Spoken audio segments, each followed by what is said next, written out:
लगे रहो सरकार बहुत लगे जगह रखे मत हमा ये वो नहीं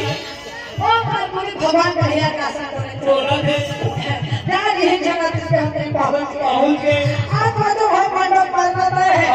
लेकिन मान के ऐसा हो तो बाबा की कथा को जाकर हम तो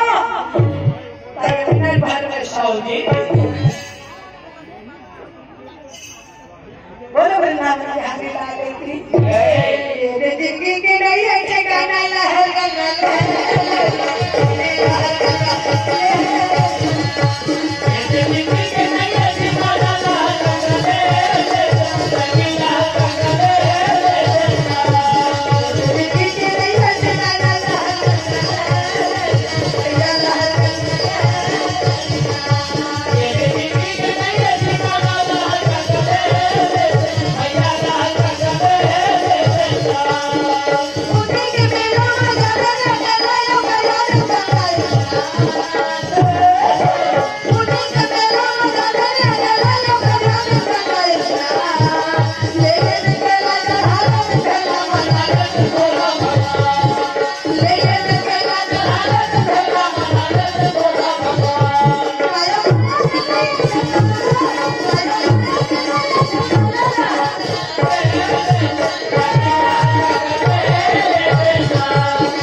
मोर गुरु सिर्फ कौन है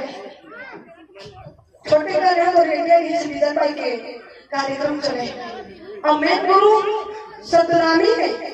कल्लू भजना बोल से ओकर में चली लेते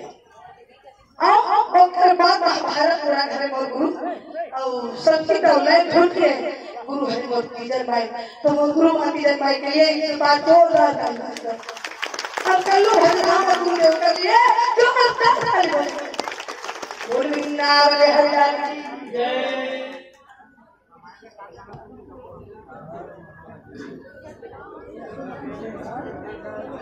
हेलो चलिए जोरदार